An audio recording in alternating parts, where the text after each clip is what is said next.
আজ আপনাদের ৫১টি সতীপীঠের মধ্যে একটি সতীপীঠের সন্ধান দেব, যেটি বর্ধমানের ক্ষীরগ্রামে অবস্থান করে। জায়গাটি কৈচর হল স্টেশন থেকে যাওয়া যায় ক্ষীরগ্রাম, এবং সেখানে মা যোগাদ্ধার মন্দির। এই সতীপীঠের বা শক্তিপীঠ মা যোগাদ্ধার নামে পরিচিত, খুবই জাগ্রত, এবং এই সতীপীঠের ইতিহাসও খুবই রোমাঞ্চকর। আমি সৌরভ, আমার সঙ্গে আপনারা দেখছেন আমার channel eat and trip with Sourav. আশা করি আপনাদের আজকের এই ভিডিও বা ব্লগটি খুব ইন্টারেস্টিং হতে চলছে। আপনারা সঙ্গে থাকুন, পুরো ভিডিওটা দেখুন। আজকে অনেক রকম ইনফরমেশান এবং পৌরাণিক কিছু তথ্য আপনারা এই ব্লগের মাধ্যমে পেতে চলেছেন। বন্ধুরা, গতকাল আমি এসেছিলাম আমার মাসির বাড়ি বর্ধমানের এই ভাতারে। এই ভাতার স্টেশন থেকে মাত্র 2টি স্টেশন পরেই রয়েছে এই কৈচর হল স্টেশন, যেখান থেকে আমরা গিয়েছিলাম ক্ষীরগ্রামের মা যোগাদ্ধার দর্শন করতে। আর ট্রেন জার্নিটাও ছিল উপভোগ করার মতন। দূরের গাছপালা, ঘরবাড়ি, রাস্তাঘাট, সঙ্গে ধান ক্ষেত দেখতে দেখতে চললাম নিজেদের গন্তব্যস্থলে। ট্রেন তার নিজের গতিতে এই দিগন্ত বিস্তৃত মাঠের মধ্যে দিয়ে ছুটে চলেছে। সঙ্গে ঝোড়ো হাওয়া আমাদের গায়ে আছড়ে পড়ছে। একটা উপভোগ করার মতন মুহূর্ত ছিল এদিন।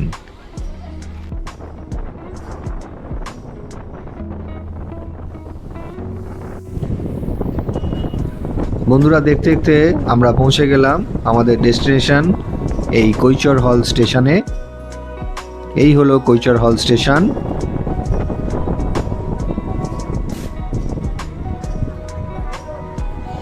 এরপরে আমরা নেমে পড়লাম এই স্টেশনে। আমার সঙ্গে ছিলেন আমার মেসোমশাই আর আমার মা, আর মেসোমশাই ছিলেন আমাদের পথ প্রদর্শক। স্টেশন থেকে আমরা একটা টোটো ভাড়া করলাম। এই টোটো করে আমরা এখন যাচ্ছি মা যোগাদ্ধার মন্দিরে।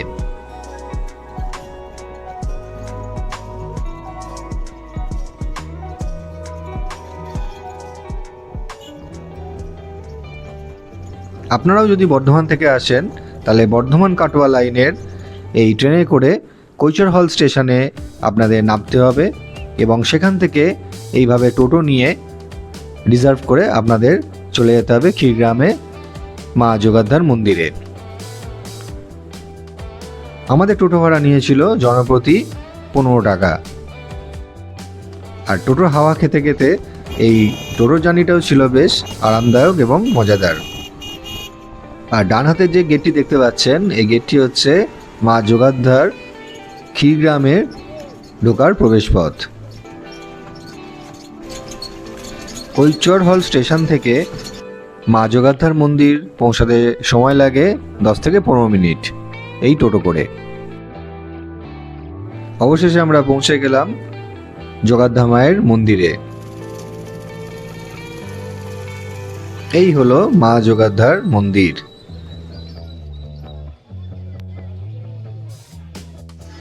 আজ আমরা এসেছি ক্ষীরগ্রামে মা যোগাদ্ধার মন্দির দর্শন করতে। এটি সতীপীঠের একটি পীঠ। এখানে দেবীর বুড়ো আঙুল পড়েছিল ডান পায়ের। সেই মন্দির খুবই পবিত্র একটি জায়গা, শান্ত একটি পরিবেশ। পেছনেই রয়েছে বিশাল একটা ওয়াটার বডি, তার নাম হচ্ছে ক্ষীরদিঘি, তার পাড়েই অবস্থিত। এবং মায়ের দুটো মন্দির পাশাপাশি রয়েছে, আপনাদের সবই দেখাবো। চলুন আপনাদের মন্দির আর মায়ের দর্শন করাই। এই হচ্ছে মন্দির চত্বর।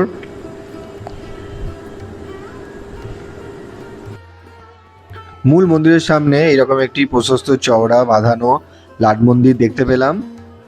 এই মন্দিরের পূজা দেওয়ার জন্য এখানে ব্যবস্থা রয়েছে। সঙ্গে আপনারা যদি কিছু এই মন্দিরের উন্নয়ন প্রকল্পের জন্য দান করতে চান, সেটাও আপনারা আপনাদের সাধ্য মতন এখানে দিতে পারেন।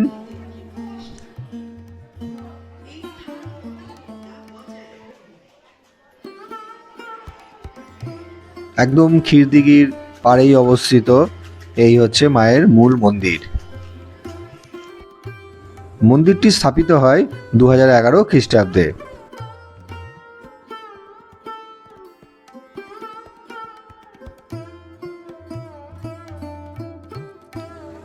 এই মন্দিরের পেছনে যে দিঘিটি রয়েছে এটি হচ্ছে ক্ষীরদিঘি। এই ক্ষীরদিঘির সংস্কারকালে যখন খনন করা হয়, জলের তলা থেকে এই মায়ের মূর্তিটি পাওয়া যায়।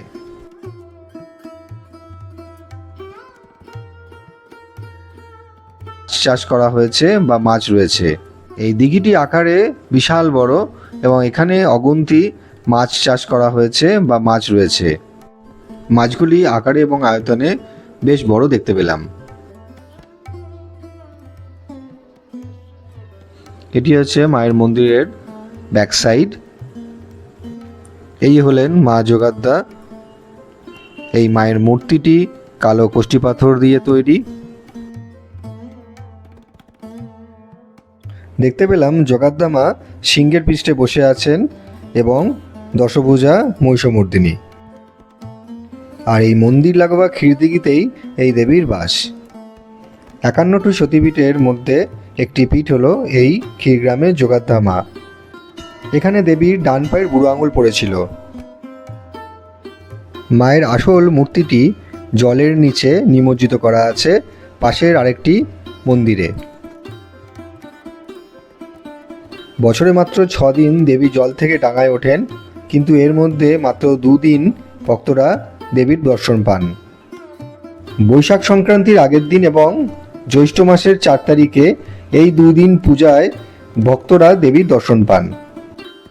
এছাড়া বাকি 4টে দিন আষাঢ় নবমী, বিজয়া দশমী, 15ই পৌষ এবং মাঘ মাসের মাকড়ি সপ্তমীতে দেবীকে জল থেকে তুলে এনে পুজো করা হলেও ভক্তরা দেবীর দর্শন পান না এই পূজার দিনগুলিতে। শোনা যায় প্রাচীন যোগাদ্দা মায়ের মূর্তিটি কোনোভাবে হারিয়ে গিয়েছিল। বর্ধমানের মহারাজা কীর্তিচন্দ্র এই গ্রামে যোগাদ্দা মায়ের এই মন্দিরটি নির্মাণ করান এবং সম্ভবত তার আদেশেই হারিয়ে যাওয়া মূর্তিটির অনুকরণে একটি দশভুজা মহিষমর্দিনী মূর্তি তৈরি করেন ডাইহাটের এই প্রস্তর শিল্পী নবীনচন্দ্র ভাস্কর। অতীতে কোনো এক সময় এখানে নরবলির প্রথা প্রচলন ছিল। পরবর্তীকালে কোনো এক ঘটনার মাধ্যমে এখানে নরবলির পরিবর্তে মহিষবলি দেওয়ার প্রচলন শুরু হয়। এই মন্দিরটির নিচের অংশ ক্ষীরদিঘির জলের তলায় রয়েছে আর গর্ভগৃহে রয়েছে যোগাদ্দা মায়ের বাস।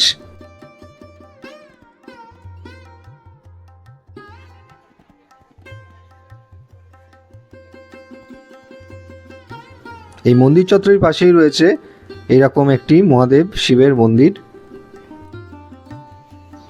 পুরাণ ঘাটলে জানা যায় যে সবথেকে আগে যোগাদ্দা বন্দনা লিখেছিলেন কবি কীর্তিবাস। কবির মতে রামায়ণকালে ময়ূরাবণ বধের পর তারই পূজিতা ভদ্রকালী বা যোগাদ্দাকে পৃথিবীতে প্রতিষ্ঠা করেন স্বয়ং শ্রীরামচন্দ্র। এখানে জানা গিয়েছে এই ক্ষীরগ্রামে একটা সময় বেশ কিছু চতুষ্পাঠী ছিল, মিলেছে বহু প্রাচীন পুঁথি। স্থানীয় ইতিহাস নিয়ে যারা চর্চা করেন তাদের দাবি বেশ কয়েকজন পণ্ডিত এই গ্রামে বিদ্যাচর্চা করতেন। গবেষক যজ্ঞেশ্বর চৌধুরী জানিয়েছিলেন এই জনপদে অন্তত 40টি যোগাদ্দা বন্দনা পুঁথি মিলেছে। আর এখানে আসা খুবই সহজ। আপনারা বর্ধমান থেকে যে কোনো কাটোয়া বর্ধমান লাইনের ট্রেনে করে কৈচর হল স্টেশনে নেমে সেখান থেকে টোটো করে আপনারা চলে আসতে পারবেন এই যোগাদ্দা মায়ের মন্দিরে। আশা করছি ভিডিওটি আপনাদের ভালো লেগে থাকবে। আর ভিডিওটিতে লাইক, শেয়ার, কমেন্ট করতে ভুলবেন না যেন। আর অবশ্যই চ্যানেলটিকে সাবস্ক্রাইব করে নেবেন। টাটা।